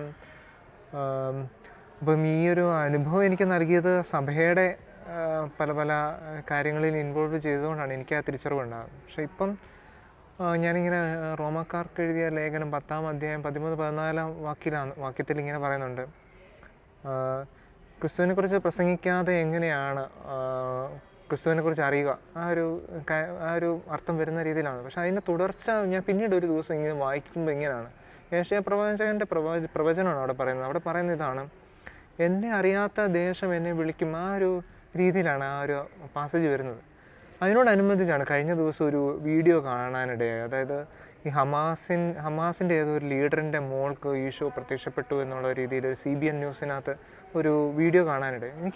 എനിക്ക് ആ ഒരു വചനം കിട്ടിയതും ഈ ഒരു സന്ദർഭമെല്ലാം ഭയങ്കര ബന്ധിപ്പിക്കാൻ തോന്നി. അതായത് ഈശോയെ കേൾക്കാത്തവർ പോലും ഈശോയെ അനുഭവിച്ചറിയുന്നുണ്ട് ഈ കാലഘട്ടത്തിൽ. ഇപ്പം നമ്മൾ ഈ കമൻറ്റ് സെക്ഷനിലൊക്കെ ആണല്ലോ പലരുടെയും വിശ്വാസത്തെക്കുറിച്ച് ഒരു വീഡിയോയുടെ കമൻറ്റ് സെക്ഷൻ നോക്കുമ്പോഴും ഈ ഒരു കാര്യങ്ങളെല്ലാം അങ്ങനെ തിരിച്ചറിയാൻ സാധിക്കും. അപ്പം ഈ മതം എന്നത് ആവശ്യമാണ്, നമ്മളെ സംബന്ധിച്ചെല്ലാം ആവശ്യമാണ്. കാരണം ഈ സുവിശേഷഭാവമാണ്, അതായത് പ്രസംഗിക്കപ്പെടാതെ എങ്ങനെയാണ് ഈശോയെ അറിയുക എന്നുള്ളത്. പക്ഷേ അതിന് സാധ്യതയില്ലാത്ത ഇടങ്ങളിൽ ഈശോ നേരിട്ട് ഇടപെടുന്നുണ്ടെന്നുള്ളത് നമുക്ക് അങ്ങനെ ഒരു സാക്ഷ്യം കൂടെ ഈ ലോകത്ത് നിന്ന് കാണാൻ സാധിക്കുന്നുണ്ട്. അപ്പം ദൈവത്തെക്കുറിച്ച് അവൻ തന്നെ വെളിപ്പെടുത്താതെ ഒരുവനും അവനെ തിരിച്ചറിയുന്നില്ല. ദൈവം തന്നെയാണ് അവൻ്റെ സ്വന്തം വെളിപ്പെടുത്തുക. ഒരുവനെ ആകർഷിക്കുന്നത് ദൈവമാണ്, എല്ലാം ചെയ്യുന്നത് ദൈവമാണ്. അപ്പം ദൈവം ഒരാളെ ആഗ്രഹിക്കുവാണെങ്കിൽ ഇന്ന മതത്തിൽപ്പെട്ടവനാണോ, അവനെ ഏത് സാഹചര്യത്തിലും ജീവിക്കുന്നു എന്നൊന്നുമല്ല, അവൻ ദൈവത്തിലേക്ക് ആകർഷിക്കപ്പെടും എന്നുള്ളൊരു ബോധ്യമാണ് എനിക്കുള്ളത്. പക്ഷേ നമ്മുടെ ഉത്തരവാദിത്വം നമ്മൾ ഈശോയെ പ്രസംഗിക്കുക, പ്രഘോഷിക്കുക എന്നുള്ളത് നമ്മുടെ ഉത്തരവാദിത്വമാണ്. എങ്കിലാണ് നമ്മൾ വഴി നമ്മളെ ഉപകരണമാക്കി ദൈവത്തിന് പലയിടങ്ങളിലേക്ക് എത്തിച്ചേരാൻ സാധിക്കത്തുള്ളൂ. അത് എനിക്ക് നമ്മുടെ ഈ ചോദ്യത്തിൻ്റെ ഒരു കൺക്ലൂഷനായിട്ട് പറയുന്നത് ഇതാണ്, ഞാൻ അറിഞ്ഞത് ക്രിസ്തുവിനെ അറിയാൻ എന്നെ ഈ ക്രിസ്തു മതം എന്നെ ഒത്തിരി സഹായിച്ചു. ഇപ്പം നമ്മൾ ക്രിസ്ത്യാനിറ്റിയുടെ ഒരു ബേസിക് ചിന്ത എന്ന് പറഞ്ഞാൽ എല്ലാവരും ഏകരക്ഷകനായ ദൈവത്തെ ഈശോയെ അറിയുക, ഈശോയിൽ വിശ്വസിക്കുക എന്നുള്ളതാണ്. അപ്പോൾ നമ്മുടെ മതം മാത്രമാണ് ശരിയെന്നാണ് നമ്മൾ പറയുന്നത്. അങ്ങനെ പറയാൻ പറ്റത്തുള്ളൂ. അതാണ് ക്രിസ്ത്യാനിറ്റിയുടെ ബേസിക് ആയിട്ടുള്ള ഒരു വിശ്വാസം. അപ്പോൾ ഇപ്പോൾ ഈ ഇടയ്ക്കൊരു പലരും പറഞ്ഞ് ഞാൻ കേട്ടിട്ടുണ്ട്, എൻ്റെ മതം മാത്രമാണ് ശരിയെന്ന് പറയുന്നത് തീവ്രവാദമാണ്, അല്ലെങ്കിൽ മത തീവ്രവാദമാണ് എന്ന് പറയുന്ന ആളുകളുണ്ട്. അതിനെക്കുറിച്ച് എന്താണ് അഭിപ്രായം? എനിക്ക് ഈ ചോദ്യം കേട്ടപ്പം ആദ്യം ഒരു ചിന്ത വന്ന ഇതാണ്, നമ്മൾ ഈ ഒരു തിയറി ബേസിസിലാണ് ഇത് പറയുന്നത്. എൻ്റെ മതമാണ് ശരി എന്നുള്ളൊരു ഈ ഒരു തിയറിയാണിത്. പക്ഷേ ഈശോ എപ്പോഴും ആഗ്രഹിക്കുന്നതന്നെ റിലേഷൻഷിപ്പാണ്. ദൈവം എപ്പോഴും ആഗ്രഹിക്കുന്ന അവനോടുള്ള ബന്ധമാണ് ആഗ്രഹം. നമ്മൾ തിയറികൾ പറയുന്നത് എന്തിനാണ്, മറ്റൊന്നിനെ സമർത്ഥിക്കാൻ വേണ്ടിയാണ് നമ്മളൊരു തിയറി ഡെവലപ്പ് ചെയ്യുന്നത്. പക്ഷേ ഇതൊരു പേഴ്സണൽ ഒരു റിലേഷൻഷിപ്പിലേക്കൊന്ന് ബന്ധപ്പെടുത്തി നോക്കിക്കേ. ഇപ്പം ക്രിസ്ത്യാനിറ്റിയിൽ ഈ പേഴ്സണൽ റിലേഷൻഷിപ്പിനെ കുറിച്ച് പറയുന്നുണ്ട്. ദൈവത്തിൻ്റെ ഇൻകാർണേഷൻ്റെ മെയിൻ അടിസ്ഥാനം എന്താ, ഈ ഒരു പേഴ്സണൽ റിലേഷൻഷിപ്പിലേക്ക് കൂടുതൽ അടുപ്പിക്കാൻ വേണ്ടിയാണ്. ദൈവം എന്ന് പറഞ്ഞാൽ അങ്ങ് നിൽക്കുന്ന ഒരാളല്ല, എൻ്റെ വികാരങ്ങളും എൻ്റെ വിചാരങ്ങളും എല്ലാം മനസ്സിലാക്കുന്നവനാണ് എന്ന് നമുക്ക് ദൈവം വെളിപ്പെടുത്തി തന്നത് ഈശോയിലൂടെ തന്നെയാണ്, മനുഷ്യാവതാരത്തിലൂടെയാണ് അതും സാധ്യമായത്. അപ്പം എപ്പോഴും ഇത് ബന്ധമായിട്ട് നമ്മൾ നോക്കുവാണെങ്കിൽ നമുക്ക് ഈ ഒരു കാര്യങ്ങൾക്കെല്ലാം ഉത്തരം കിട്ടുമെന്ന് തോന്നുന്നു. അപ്പം മറ്റു മതമാണോ, ഈ മതമാണോ വലുത്, ആ മതമാണോ വലുത് എന്നുള്ള ചോദ്യമില്ല. എനിക്ക് ദൈവമായിട്ട് ബന്ധം സ്ഥാപിക്കാൻ പറ്റുന്നുണ്ടോ, അത് ആ ഒരു കാര്യം നോക്കിയാൽ മതി. ഇപ്പം നമ്മൾ ആർഗ്യുമെൻറ്റുകളല്ല മതത്തെ ഉയർത്തിപ്പിടിക്കുന്നത്, ആ ഒരു മതത്തിൽ നിന്ന് നമ്മൾ സ്വീകരിക്കുന്ന നന്മകളാണ്. അതാണ് എനിക്ക് ഇപ്പോഴും പലരും ആധ്യാത്മികതയെക്കുറിച്ച് പലരും സംസാരിക്കും. ഈ ആധ്യാത്മികത എന്ന് പറഞ്ഞാൽ ദൈവത്തിൽ നിന്ന് കൂടുതൽ കാര്യങ്ങൾ നേടിയെടുക്കാനായിട്ടുള്ള ഒരു മാർഗ്ഗമായിട്ട്. പക്ഷേ എൻ്റെ ഒരു ചിന്ത അനുസരിച്ച് ഈ ആധ്യാത്മികത എന്ന് പറഞ്ഞാൽ നമ്മൾ ദൈവവുമായിട്ടുള്ള ബന്ധമാണ്. അത് നമുക്ക് കിട്ടുന്നു ഇല്ല എന്നുള്ളതല്ല. അപ്പോൾ ഈ കൂടുതൽ ആളുകൾ ഈ ആധ്യാത്മികതയെ അവരുടെ ആവശ്യങ്ങൾ നടത്തിയെടുക്കാനായിട്ടുള്ളൊരു മാധ്യമമായിട്ട് ഉപയോഗിക്കുന്നു. അപ്പോൾ ആ ഒരു രീതിയിലുള്ള ചിന്ത ശരിയാണോ? ശരിക്കും ആധ്യാത്മികത നമ്മൾ ദൈവമായിട്ട് കൂടുതൽ അടുപ്പിക്കേണ്ട ഒരു കാര്യമാണ്. നമ്മൾ ചോദിക്കുന്ന കാര്യങ്ങൾ നടത്തിയെടുക്കുന്ന ATM മെഷീനൊന്നും അല്ലല്ലോ ദൈവം. അപ്പോൾ ഇപ്പോൾ ഈ ആധ്യാത്മികതയെക്കുറിച്ച് ആളുകൾക്കൊരു തെറ്റിദ്ധാരണ ഉണ്ട്. നമ്മൾ ചോദിക്കുന്നതെല്ലാം കിട്ടുന്നു, അപ്പോൾ ഞാൻ ചോദിക്കുന്നത് തരാത്ത ദൈവത്തെ പിന്നെ ഞാൻ എന്തിനാണ് വിളിക്കുന്നത് എന്നുള്ള ഒരു ചിന്ത വരുന്നുണ്ട്. അപ്പോൾ അങ്ങനെയുള്ള അതിനെക്കുറിച്ച് എന്താണ് ഒരു അഭിപ്രായം? സത്യം പറഞ്ഞാൽ ദൈവമാണ് നമ്മുടെ ഈ ലോകത്തിലേക്ക് നമ്മൾ ദൈവം എപ്പോഴും ദൈവത്തെ അവതരിപ്പിക്കുന്ന പിതാവായ ദൈവമാണ്. അപ്പം നമ്മുടെ പേരൻസിനെ എങ്ങനെയാണ് നമ്മൾ റിലേറ്റ് ചെയ്യുന്നത്? നമുക്ക് ആവശ്യങ്ങളുണ്ട്, നമ്മൾ പേരൻസിനോട് പറയുമല്ലേ. പക്ഷേ ആ പേരൻസിനോട് പറയുമ്പോൾ തന്നെ നമ്മുടെ ഇപ്പോഴത്തെ ഒരു ആധ്യാത്മികതയുടെ ഒരു ഫെയിലിയർ എന്ന് പറഞ്ഞ ഇതാണ്, നമ്മൾ ആഗ്രഹം സാധിച്ച് കിട്ടി വീണ്ടും പുതിയ ആഗ്രഹങ്ങൾ തേടി പോവുകയാണ്. പക്ഷേ ഈ ഒരു ബന്ധത്തിൽ വളരാനായിട്ട് ശ്രമിക്കുന്നില്ല. അതുമാത്രമാണ്, ഈ ദൈവം തീർച്ചയായും നമ്മുടെ ആഗ്രഹങ്ങളെല്ലാം നടത്തി തരുവാനായിട്ട് ആഗ്രഹിക്കുന്നുണ്ട്. ദൈവം നമ്മൾ കൃത്യമായിട്ട് അത് ചോദിക്കുകയും വേണം. ദൈവത്തോട് അത് ചോദിക്കുക. അത് എൻ്റെ സ്വാതന്ത്ര്യത്തിൻ്റെ ഭാവമാണ്. അതായത് ദൈവത്തോട് എൻ്റെ ആവശ്യങ്ങൾ പറയുകയും ആ ഒരു കാര്യങ്ങളെല്ലാം എൻ്റെ സ്വാതന്ത്ര്യത്തിൻ്റെ ഭാവമാണ്. എനിക്ക് എൻ്റെ പിതാവിനോട്, എൻ്റെ അപ്പനോട് എനിക്കെല്ലാം ചോദിക്കാമല്ലോ. അത് സ്വാതന്ത്ര്യത്തിൻ്റെ ഭാവമാണ്. പക്ഷേ ഈ അനുഗ്രഹങ്ങൾ സ്വീകരിക്കുന്ന നമ്മൾ വീണ്ടും ഈ നമ്മുടെ അപ്പനോട് സ്നേഹം പുലർത്തുന്നുണ്ട്, സ്നേഹത്തിൻ്റെ ഭാവമായിട്ട് അതിനെ നന്ദി പ്രകാശിപ്പിക്കുന്നുണ്ടോ എന്നുള്ളൊരു ചോദ്യമാണ്. ആ ഒരു ഫെയിലിയർ ആണെന്ന് തോന്നുന്നു ഈ ഒരു ആധ്യാത്മികതയുടെ ഒരു പാളിച്ച. അതായത് വീണ്ടും എനിക്ക് നമ്മുടെ സുവിശേഷത്തിലെല്ലാം നോക്കുമ്പോൾ ഓരോ അത്ഭുതങ്ങൾ സ്വീകരിച്ച വ്യക്തികൾ കൂടുതൽ ഈശോയുടെ ബന്ധത്തിൽ അവന് വേണ്ടി എല്ലാം ഉപേക്ഷിക്കാനായിട്ട് തയ്യാറാവുക. അതായത് സുപ്രീം പവറിനെ തിരിച്ചറിയുക. സുപ്രീം പവറിനെ തിരിച്ചറിഞ്ഞവന് മറ്റതൊന്നും വലിയ വിഷയമായിട്ട് വരുന്നില്ല. ഇത്രയും ശക്തനായ ദൈവമാണ് ഉണ്ടെങ്കിൽ എനിക്ക് മറ്റത് വലിയ വിഷയമല്ല, എൻ്റെ ദൈവം അത് അറിയുന്നുണ്ട് എന്നുള്ള തിരിച്ചറിവിലേക്കാണ് വരുന്നത്. പക്ഷെ പലപ്പോഴും നമ്മൾ വീണ്ടും ഈ ലോകത്തിലേക്ക് മാത്രം നമ്മുടെ കണ്ണുകൾ പോയിക്കൊണ്ടിരിക്കുകയാണ്. ഉന്നതങ്ങളിലിരിക്കുന്ന ദൈവത്തെ നമ്മൾ ഈ ഒരു അത്ഭുതങ്ങളിലൂടെ കാണാതെ പലപ്പോഴും നമ്മൾ വീണ്ടും ലോകത്തിലേക്ക് വീണ്ടും നമ്മുടെ ദൃഷ്ടി ഉറപ്പിക്കുന്നത് പോലെയാണ് ഈ ഒരു ആധ്യാത്മികതയുടെ പാളിച്ചത്. പക്ഷേ നമുക്ക് നമ്മുടെ ആവശ്യങ്ങളുണ്ട്, അത് ചോദിക്കണമെന്ന് തന്നെയാണ്. കാരണം നമ്മുടെ അനുദിന ജീവിതത്തിലെ സങ്കടങ്ങൾ ദൈവത്തോട് നമുക്ക് ഷെയർ ചെയ്യാനുള്ള സ്വാതന്ത്ര്യം ദൈവം നൽകുന്നുണ്ട്. അല്ലെങ്കിൽ പിന്നെ ദൈവത്തിൻ്റെ എക്സിസ്റ്റൻസിന് തന്നെ അതൊരു കുറവായിട്ട് ഫീൽ ചെയ്യും. കാരണം ഇതിൻ്റെ നെക്സ്റ്റ് റെലമുണ്ട്. അതായത് സഹനം, ദൈവം എൻ്റെ ജീവിതത്തിൽ സഹനം അനുവദിക്കുന്നുണ്ടെന്നുള്ളൊരു നെക്സ്റ്റ് റെലമാണ്. അപ്പം ഈ വ്യക്തി തന്നെയാണ് ആ ഒരു തലത്തിലേക്ക് ഉയരേണ്ടത്. എനിക്ക് ഈ സഹനങ്ങളിലൂടെ കടന്നു പോകാൻ ദൈവം എന്നെ അനുവദിക്കുന്നു, എന്നെ അതിനുള്ള കൃപയും നൽകുന്ന ദൈവമാണ്. അപ്പം രണ്ട് തലമുണ്ട്. അനുഗ്രഹങ്ങൾ ചോദിക്കുകയും വേണം, എന്നാൽ അനുഗ്രഹങ്ങൾ കിട്ടാത്ത അവസരങ്ങൾ നിരാശപ്പെടാതെ അതെനിക്ക് ദൈവം എന്തോ ബെറ്റർ, എന്തോ ഒരു നന്മ വരുത്തുവാൻ വേണ്ടിയുള്ളതാണെന്നുള്ളൊരു ചിന്തയും വേണം. ഇപ്പോൾ പൗരോഹിത്യ സ്വീകരണത്തോട് അടുത്തിരിക്കുകയാണ്, കുറച്ച് നാളും കൂടെ ഉള്ളു. ഇപ്പോൾ എനിക്ക് തോന്നുന്നതിൽ നമ്മളിന്ന് സംസാരിക്കുമ്പോൾ ഏകദേശം 1 മാസം കൂടെ കഴിഞ്ഞ് കഴിഞ്ഞാൽ പൗരോഹിത്യം സ്വീകരിക്കുകയാണ്. അപ്പോൾ ഈ മൈനസ് സെമിനാരിൽ പരിശീലനം കിട്ടിയും ഫിലോസഫി കുന്നോത്ത് സെമിനാരിയിൽ കഴിഞ്ഞു, റീജൻസി പൗത്യപിതാവിൻ്റെ കൂടെ ചെയ്തു, തിയോളജി കോട്ടയം മടവതൂർ സെമിനാരിൽ ചെയ്തു. അപ്പോൾ ഇത്രയും കാലത്തെ പരിശീലന വർഷത്തിലൂടെ കടന്നുപോയി. അപ്പോൾ ഈ പറയുന്ന മൈനസ് സെമിനാരിയിലുള്ള പരിശീലനവും അതുപോലെ തന്നെ കുന്നോത്ത് സെമിനാരിലുള്ള പരിശീലനവും പൗത്യപിതാവിനൊത്തുള്ള ആ ഒരു ജീവിതവും വടവതൂർ സെമിനാരിലുള്ള കുറച്ച് നാളത്തെ തിയോളജി പഠനം, ഈ ഒരു പരിശീലന കാലഘട്ടം നമ്മളെ എങ്ങനെയാണ് ഫോം ചെയ്തത്, എങ്ങനെയാണ് രൂപപ്പെടുത്തിയത്, ഒരു പൗരോഹിത്യം സ്വീകരിക്കുവാനായിട്ട്, ഒരു പുരോഹിതനാകുവാനായിട്ട് നമ്മളെ എങ്ങനെയാണ് പരിശീലിപ്പിച്ചത്? പ്രത്യേകിച്ചും ഈ നമ്മുടെ രൂപതയിലെ അച്ഛന്മാരല്ല, നമ്മുടെ രൂപത മാത്രമല്ല, നമ്മുടെ സഭയിലെ ആളുകളെല്ലാം വളരെ ബഹുമാനത്തോടുകൂടെ കാണുന്ന ഒരു വ്യക്തി അഭിമന്യ പൗത്യപിതാവ്. അപ്പോൾ അദ്ദേഹത്തിൻ്റെ കൂടെ റീജൻസി കാലം ചിലവഴിക്കാനായിട്ട് പറ്റി എന്ന് പറയുന്നത് വലിയൊരു ഭാഗ്യമാണ്. അതൊന്നും അധികം പേർക്കും കിട്ടിയിട്ടുള്ള ഒരു ഭാഗ്യമല്ല. അപ്പം അങ്ങനെ ഒരു ഭാഗ്യം ഡാരിന് കിട്ടി. അപ്പോൾ ഈ ഒരു പരിശീലന കാലഘട്ടവും അഭിമന്യ പൗത്യപിതാവിനോടൊത്തുള്ള ജീവിതമൊക്കെ ഒരു പൗരോഹിത്യത്തോട് അടുക്കുമ്പോൾ നമ്മളത് ഒരു പുരോഹിതനായി രൂപപ്പെടുത്താൻ നമ്മൾ എങ്ങനെയൊക്കെ സഹായിച്ചു എന്നൊന്ന് പറയാമോ? പൗത്യപിതാവിനോടുള്ള കാലഘട്ടം അതൊരു വലിയൊരു അനുഗ്രഹത്തിൻ്റെ കാലഘട്ടമെന്ന് തന്നെ ഞാൻ വിശ്വസിക്കുന്നു. കാരണം ഞാൻ ഒരിക്കലും വിചാരിച്ചിട്ട് കൂടിയില്ല പിതാവിനോടൊപ്പം ശുശ്രൂഷ ചെയ്യാനായിട്ടുള്ളൊരു ഭാഗ്യം കിട്ടുന്നു. അന്ന് പിതാവിന് ഇപ്പോൾ അവശതകളൊക്കെ ഉണ്ടായിരുന്നു, എന്നാലും പിതാവിന് നല്ല കാര്യങ്ങളെല്ലാം ഭയങ്കര ഒരു വ്യക്തിബന്ധം പുലർത്തുന്ന ഒരു വ്യക്തിയാണ് പൗത്യപിതാവ്. ഞങ്ങളുടെ സമയം എന്ന് വെച്ചാൽ കോവിഡ് കാലഘട്ടമാണ്. കോവിഡ് വരുന്ന സമയമൊക്കെയാണ്. അപ്പം എനിക്ക് ആദ്യം കോവിഡ് ഉണ്ടായി. അപ്പം ഞാൻ സെപ്പറേറ്റഡ് ആണ്. ഞാൻ വേറെ റൂമിലൊക്കെ താമസിക്കുന്ന പിതാവ് ഓരോ ദിവസവും വിളിച്ചന്വേഷിക്കുക എങ്ങനെയുണ്ട് എന്നുള്ള രീതിയിലൊക്കെ പിതാവ് ഇങ്ങനെ അങ്ങനെ എപ്പോഴും ഞാൻ കണ്ടിരിക്കുന്ന എല്ലാ അച്ഛന്മാരോടും പിതാവിനൊരു വ്യക്തിപരമായ ബന്ധം എപ്പോഴും സൂക്ഷിക്കുന്നുണ്ട്. ആ ഒരു കാര്യം എനിക്ക് ഭയങ്കര സ്ട്രൈക്കിംഗ് ആയിട്ട് ഫീൽ ചെയ്തിട്ടുണ്ട്. പിന്നീട് പിതാവിന് സഭയോടുള്ള ഒരു സ്നേഹത്തെക്കുറിച്ച് ഇങ്ങനെ തിരിച്ചറിയാൻ സാധിച്ചിട്ടുണ്ട്. അതായത് ഈശോ മിശിഹ ഈക്വൽ ടു സഭ. ഇപ്പോഴും ഈശോയെ ഇക്വേറ്റ് ചെയ്യുന്നത് വിശുദ്ധ കുർബാനയായിട്ട് ഇക്വേറ്റ് ചെയ്യുന്നുണ്ട്. പിന്നെ രണ്ടാമത് ഇക്വേറ്റ് ചെയ്യുന്നത് സഭയോടാണ്. അപ്പോൾ ഈശോയെ സ്നേഹിക്കുന്ന സഭയെ സ്നേഹിക്കുന്ന പോലെ എനിക്ക് എൻ്റെ ഒരു ദൈവവിളിയുടെ തുടക്കത്തിൽ എനിക്ക് സഭയോടുള്ള അഗാധമായ സ്നേഹം എനിക്ക് തോന്നിയിട്ടുണ്ട്. കാരണം എനിക്ക് ഈശോയെ അച്ഛൻ മുമ്പ് ചോദിച്ച ചോദ്യത്തിനോട് അത് ബന്ധപ്പെടുത്തി കിടക്കുന്നുണ്ട്. അതായത് എനിക്ക് ഈശോയെ നൽകിയത് സഭയാണ്. അപ്പം ആ ഒരു സഭയെ എനിക്ക് ഒത്തിരി സ്നേഹിക്കാനായിട്ടുള്ള ഒരു മനോഭാവം എനിക്ക് എൻ്റെ ദൈവവിളിയുടെ തുടക്കത്തിൽ തന്നെ എനിക്ക് കർത്താവ് നൽകിയിരുന്നു. ആ ഒരു ശൈലി പിതാവിലും കാണാം. പിതാവ് എപ്പോഴും സഭയ്ക്ക് വേണ്ടിയാണ് സംസാരിച്ചത്. പിതാവിൻ്റെ പൊസിഷൻസ് അല്ല, പിതാവിൻ്റെ വ്യക്തിപരമായ താല്പര്യങ്ങളൊന്നും ഒരിക്കലും പറയാറില്ല.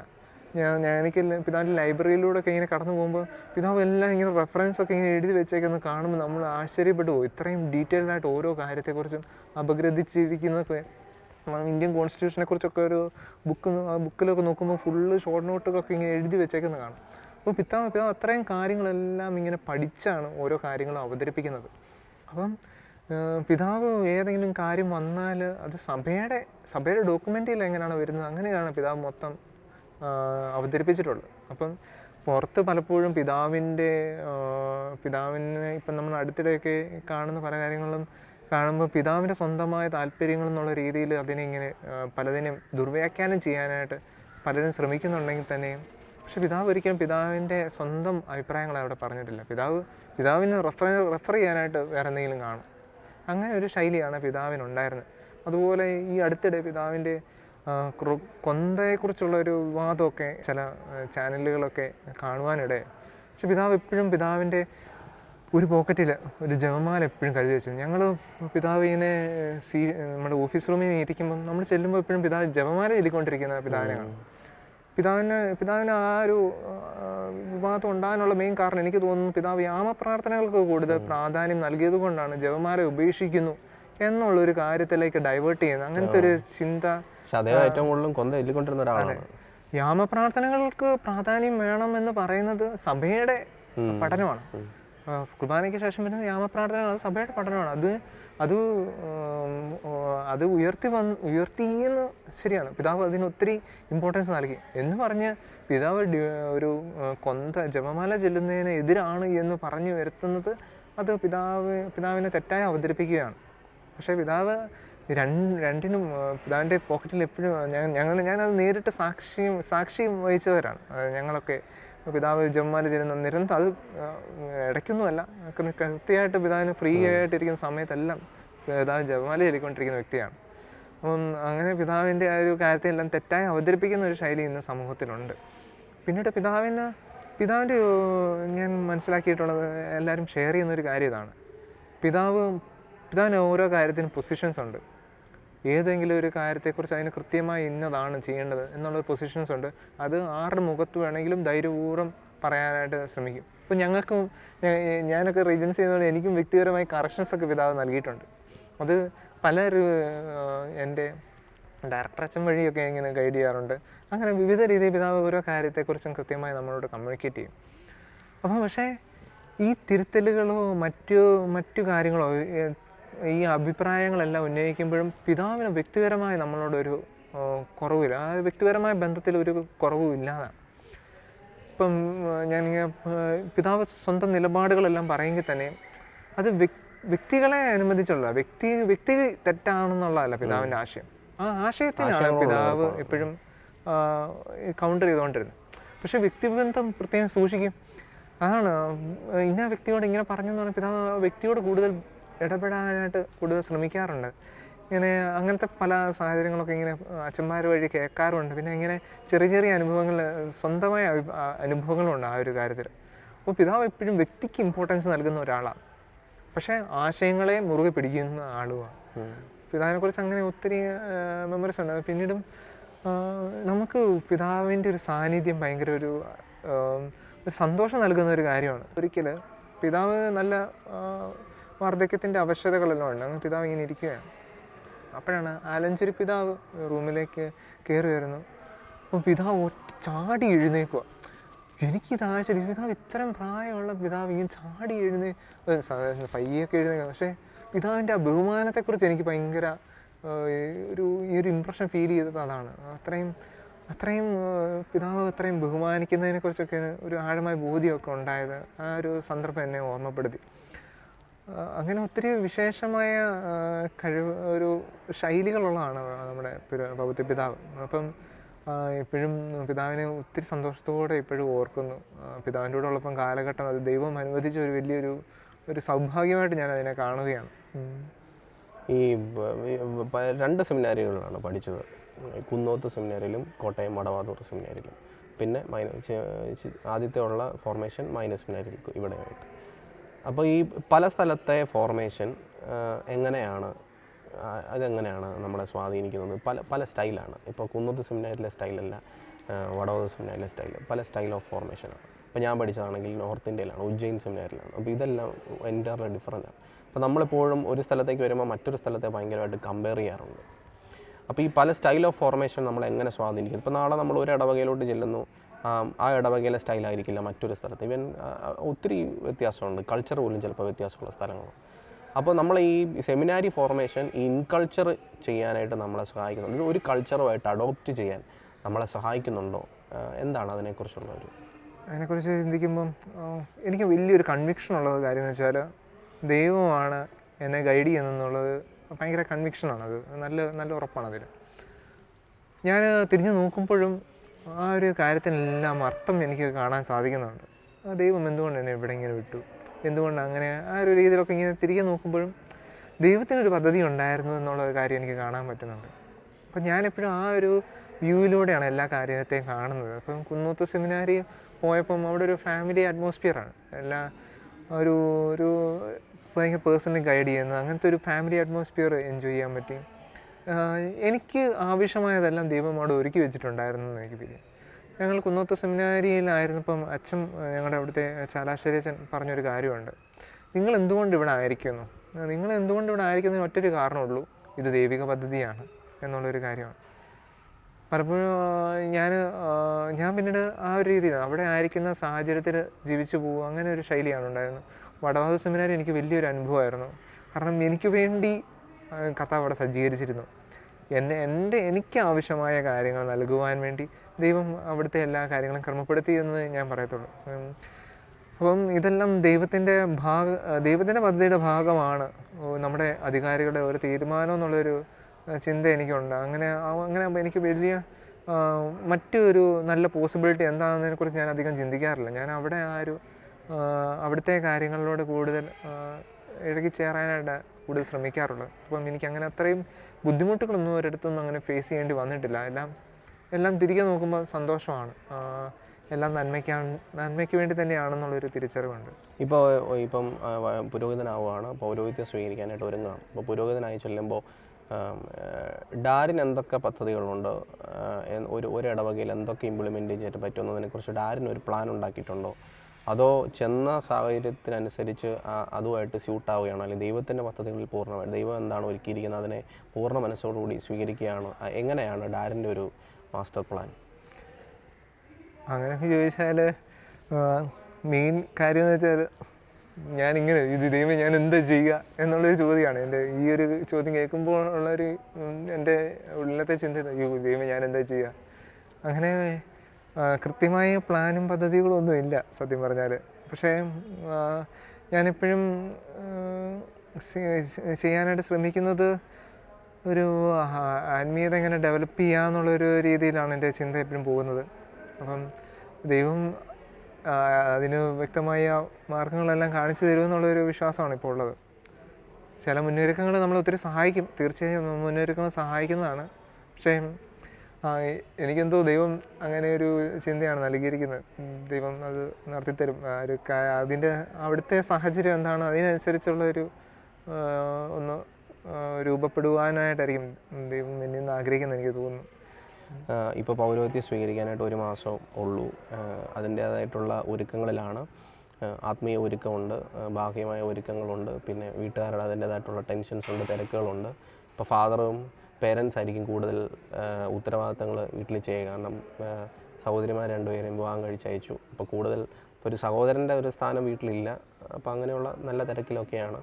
അപ്പോൾ ഇത്രയും സമയം ഇവിടെ വന്നു നമ്മുടെ മാക് ടിവിയുടെ പ്രേക്ഷകരുമായിട്ട് ഡാഡിൻ്റെ ഒരു ജീവിതാനുഭവം പങ്കുവച്ചു. ചെറുപ്പത്തിലുള്ള ദൈവവിളിയെക്കുറിച്ച് സംസാരിച്ചു. ഒരു ദൈവവിളി എങ്ങനെയാണ് ഡാഡിൻ്റെ ജീവിതത്തിലേക്ക് വന്നത് എന്നതിനെക്കുറിച്ച് പറഞ്ഞു. പൗരോഹിത്യ സ്വീകരണത്തിൽ ഡാഡിനുള്ള കൺവിക്ഷൻസിനെ കുറിച്ച് നന്നായിട്ട് സംസാരിച്ചു. അപ്പോൾ ഇനി നമ്മുടെ പ്രേക്ഷകരെ, മാക് ടിവിയുടെ പ്രേക്ഷകരെ ഡാഡിൻ്റെ പൗരോഹിത്യ സ്വീകരണത്തിലേക്ക് ഒന്ന് ക്ഷണിക്കാമോ? അതിൻ്റെ തീയതികളും കാര്യങ്ങളും ഒക്കെ ആയിട്ട് ഒന്ന് പറയാമോ? ഓക്കെ. വിശേഷ സ്നേഹമുള്ളവരെ, നിങ്ങളോടൊപ്പം ഇത്ര നേരം ചിലവഴിക്കാൻ കിട്ടിയ അത് ദൈവാനുഗ്രഹം എന്ന് കാണുന്നു. എൻ്റെ പൗരോഹിത്യ വിളി, എന്നെ ദൈവം എങ്ങനെ വിളിച്ചു എന്നുള്ളത് കാര്യം പങ്കുവെക്കാൻ കിട്ടിയത് അത് വലിയൊരു അവസരം തന്നെയാണ്. അത് ദൈവം നമ്മുടെ ജീവിതത്തിൽ ഇടപെട്ട കാര്യങ്ങൾ പങ്കുവെക്കുന്നത് നമുക്ക് ഒത്തിരി സന്തോഷം വീണ്ടും നൽകുന്ന ഒരു കാര്യമാണ്. അതിനുള്ളൊരു വേദിയായിട്ട് ഇത് മാറി. അതിന് ദൈവത്തിന് പ്രത്യേകമായി നന്ദി പറയുന്നു. നിങ്ങളെല്ലാവരെയും എൻ്റെ പൗരോഹിത്യ സ്വീകരണത്തിലേക്ക് ഞാൻ ക്ഷണിക്കുകയാണ്. എൻ്റെ തിരുപ്പട്ടം ജനുവരി മാസം 4-ാം തീയതി ഉച്ചകഴിഞ്ഞ് 2:15 നാലുകുടി സെൻറ്റ് തോമസ് ദേവാലയത്തിലാണ്. അഭിവന്യ ജോർജ് കൂക്കാട് പിതാവാണ് എനിക്ക് പട്ടം നൽകുന്നത്. എല്ലാവരെയും ഏറെ സ്നേഹത്തോടെ ആ ഒരു കർമ്മങ്ങളിലേക്ക് ക്ഷണിച്ചു കൊള്ളുന്നു. ഇത്ര നേരം നമ്മളോട് സംസാരിച്ചതിനും ഡാഡിൻ്റെ വിശേഷങ്ങൾ പങ്കുവച്ചതിനും പ്രത്യേകമായിട്ട് എല്ലാവരുടെയും, പ്രത്യേകിച്ച് നമ്മുടെ മാക് ടിവിയുടെ പ്രേക്ഷകരുടെയൊക്കെ പേരിലുള്ള പ്രത്യേകമായിട്ട് നന്ദി പറയുന്നു. ഞങ്ങളെല്ലാവരും ഡാഡിൻ്റെ പൗരോഹിത്യ സ്വീകരണത്തിന് വേണ്ടി പ്രത്യേകം പ്രാർത്ഥിക്കുന്നു. ഡാഡിൻ്റെ ദൈവാനുഗ്രഹങ്ങൾ ധാരാളമായിട്ട് ഉണ്ടാകട്ടെ. അന്നത്തെ ദിവസം വളരെ ഗ്രേസ്ഫുൾ ആയിട്ടുള്ള ഒരു ദിവസമായിരിക്കട്ടെ എന്ന് പ്രത്യേകമായിട്ട് ആശംസിക്കുന്നു. യേശുവിനെ സ്തുതിയായിരിക്കട്ടെ.